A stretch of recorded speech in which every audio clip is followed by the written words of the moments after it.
David Busst, Old Trafford, April 8th, 1996. 2 minutes in and Coventry push their centre-back forward because that's what you do away at Manchester United. Steal a set-piece and pray. David Busst wasn't a household name. He was a late bloomer, plucked from non-league, a tough, no-nonsense defender who'd fought his way to the Premier League the hard way. Corner comes in, Busst drives into the 6-yard box, collides in a tangle with Denny Irwin and Brian McClare, and the sound in the stadium just dies. Bone through skin, players turning away, the referee frantically beckoning help. United's physio reaches him, takes one look and signals for a stretcher like he's seen a crime scene. Then you see Peter Schmeichel, 6'3", of Viking steel, pale, hands on knees, retching. That image burned itself into English football's brain because if the hardest man on the pitch is struggling to look, you know it's bad. Here's the context. New fans need. Busst had grafted for years to reach this level. Coventry were a scrappy, mid-table survivor type under Ron Atkinson, and set pieces were their currency. This wasn't a horror tackle or some vendetta. It was football's cruel geometry, limbs, studs, speed and bad luck colliding at full force. It took an age to stabilise him. 2 compound fractures meant massive infection risk. Hospitals talk about golden hours, and Busst was suddenly living inside one. Over the next months, he endured more than 20 operations, and a hospital-acquired infection nearly cost him the leg outright. Career over, just like that. The ripple effect? Broadcasters rethought what to show live when an injury crosses the line from sport to trauma. Dressing rooms full of 90s hard men went silent. Even Schmeichel later admitted it haunted him. Busst never got the chant he might have earned, but he became something else. Proof that the Premier League's gloss hides a brutal lottery. He stayed in the game with community work and coaching, turning the worst night of his career into a reason to keep other kids in love with football. Eduardo da Silva, February 23rd, 2008. Arsenal are top, young and swaggering. The post-Invincibles rebuild finding its groove. Cesc is dictating games. Adebayor is finishing and Arsene's cardigan feels bulletproof. Eduardo da Silva, Brazilian-born Croatian star, has just arrived from Dinamo Zagreb, where he filled nets for fun. He takes a routine touch near the touchline at St Andrews, and then Martin Taylor, a veteran centre-back without a nasty reputation, arrives late and heavy. One mistimed swing and Eduardo's ankle is pointing at geometry teachers for help. Sky refuses the replay. The crowd's reaction tells you everything. Why that moment detonated the season. Arsenal lived on rhythm, not bruises. They were top because the ball moved faster than opponents could foul. Suddenly it stopped. Gallus sat on the pitch in shock after the final whistle. Cesca's face drained. Wenger, usually a diplomat, was incandescent, went as far as saying Taylor shouldn't play again. And the table shifted. Title momentum bled into maybe next year.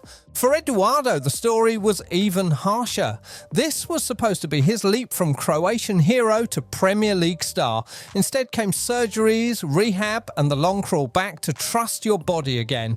He did return, scored some, delivered moments, but that electric, elastic striker from Zagreb never fully reappeared. For new fans, that Arsenal side was a lesson in how a single bad tackle can unthread an entire tapestry. One late challenge, one broken leg, and a title race turns to ash. Petr Čech. October 14th, 2006, Reading away, and we're seconds into the match. Stephen Hunt chases a loose ball like a runaway trolley. Čech, already a Chelsea legend in the making after a record clean sheet season, slides to smother, doing what keepers do 100 times a year.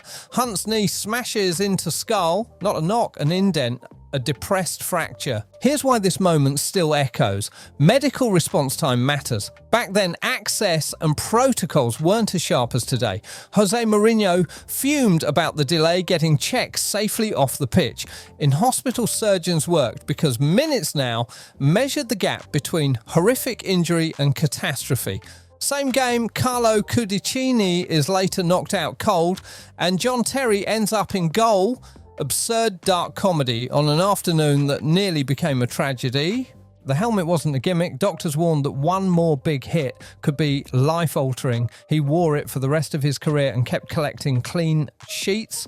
golden gloves and trophies. For newcomers, that black headgear you see in old highlights, it's a symbol of the day English football woke up on head injuries. After Czech, leagues tightened concussion protocols, improved stretcher access and empowered medics to overrule bravado. Behind the memes was a man who almost didn't make it home, Djibril Cissé.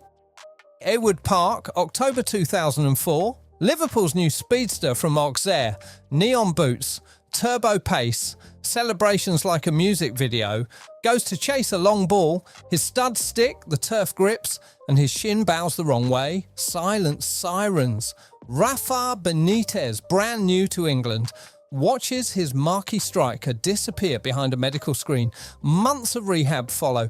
If this were anyone else, that's the story. But Cissé is wired different. He races back, scores, lifts the Champions League in 2005, coolly burying a penalty in the most famous shootout of modern club football, and then the FA Cup in 2006 with a gorgeous volley in the final.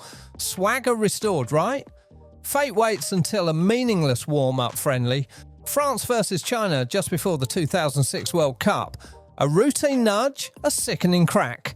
Other leg, tournament gone. Childhood dream torched. For context, Cissé wasn't just pace and hairstyles, he had the numbers. Golden boots in France, ruthless movement and eye for the spectacular. After break 2, he rebuilt again. Marseille hero, Panathinaikos goal machine, Sunderland and QPR fireworks. He turned survival into a brand, showed up on Dancing with the Stars, because why not remind the world you can still move? For new fans, he's the template for defiance. 2 broken legs, 2 comebacks, and the celebration never dimmed. Aaron Ramsey, Britannia Stadium, February 27th, 2010, 19 years old, fresh from Cardiff via a tug-of-war transfer with Manchester United. Ramsey is the next midfield architecture project in Wenger's laboratory. He takes a touch to launch a counter. Ryan Shawcross arrives late, high and clumsy, and Ramsey's tibia and fibula go together. The sound cuts through crowd noise, faces go chalk white, Cesc covering his eyes. Vermaelen frozen, Shawcross in tears as the red card appears. Context for newcomers. Wenger's Arsenal had already seen Eduardo's leg go and Abu Dhabi's ankle shredded. He railed against a certain English, let them know you're there ethos. Those big late reducers dressed up as commitment, intent or not, bones don't care. Ramsey's response was a masterclass in reclaiming a career. 2 FA Cup winning goals, 2014 versus Hull City, 2017 versus Chelsea, seasons of late runs and tidy finishes. A leader's engine and personality, he turned scars into steel. And then the weird meme, the Ramsey curse, where a celebrity death seemed to follow one of his goals. Superstition ballooned, but the truth is simpler. He became a moment's player for a global club, and big goals share headlines with big news. The real headline is resilience, from a stretcher in Stoke to dictating midfields in North London and Turin. The tackle tried to end him. He wrote 2 finals into club history instead. Ryan Mason, January 22nd, 2017, Hull City versus Chelsea, corner kick, bodies colliding mid-air, and Ryan Mason, 25, new dad, Spurs Academy graduate, just bought for a club record fee, meets Gary Cahill's head. Mason drops like a switch flipped, skull fracture, emergency surgery at St Mary's. Families don't get many phone calls like that one. Background you need. Mason was the quiet success story, the kid who survived a carousel of loans to finally break into a Tottenham side under Pochettino that prized bravery on the ball. Moving to Hull was his chance to be a leader in the Premier League every week. Instead, the comeback attempts hit a wall of headaches, vertigo, and medical verdicts you can't argue with. Another knock could be fatal. He retires at 26. Then he does the hardest thing, rebuilds a life, studies, coaches, returns to Spurs as a mentor. By 29, he's interim head coach, the youngest to take a Premier League dugout, guiding Kane and Son under the world's brightest floodlights. Now he's a voice on concussion sanity, protocols, and putting health above macho mythology. For new fans, Toughness isn't playing through a brain injury, it's choosing a future over a 5-minute cheer. Santiago Cañizares. Some injuries come with blood. This one came with Cologne.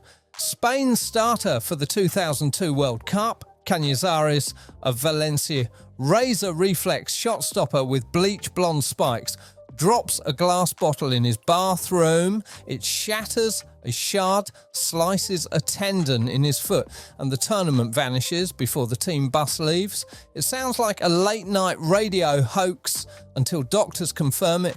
Context: Cañizares had paid his dues, stuck behind giants in 94 and 98, then helped Valencia to La Liga titles and back-to-back Champions League finals. 2002 was supposed to be his stage. Instead, a 19-year-old Iker Casillas is vaulted into the spotlight, saves 2 penalties against Ireland and starts a run that ends with Spain winning everything by 2010.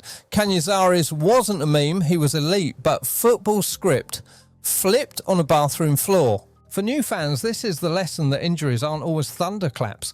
Sometimes it's a slip, a shard, and a window that never reopens. And sometimes that opens another. Casillas' rise to national captain legend began with a broken bottle. Luc Nilis, Aston Villa, September 2000, 2 games, 2 goals. And Luc Nilis looks like he's about to turn the Premier League into a finishing school. In Belgium with Anderlecht, then the Netherlands with PSV, he was a connoisseur striker. Silky first touch, painter's eye, volleys from postcards. He'd partnered a young Ronaldo at PSV and never looked hurried. Villa thought they'd signed elegance itself. Then Ipswich away, a brave 50-50 with goalkeeper Richard Wright turns into a scene players won't talk about years later. Blood on the sock, leg snapped, ambulance onto the pitch. Surgeons feared amputation. After 3 league matches, a glittering 200-plus goal career ends in a hospital bed, far from home. Here's the context people miss. Nilis wasn't a what-if. He was already a what was. For Belgium, he was class. For PSV, an artist. England barely got to learn his name. Ask fans about Eduardo or Ramsey. They wince and remember. Ask about Nilis and you'll get blank stares. That's the crime. He wasn't swallowed by pressure or form. He was swallowed by the sports brutality in week 3. Villa lost a potential star. The league lost a stylist. Nilis later drifted into coaching and scouting, passing on the craft he'd barely been allowed to show at Villa Park. For new fans, write his name down. Not every tragedy gets a documentary. Thank you for watching, and if you enjoyed this video, you will love this.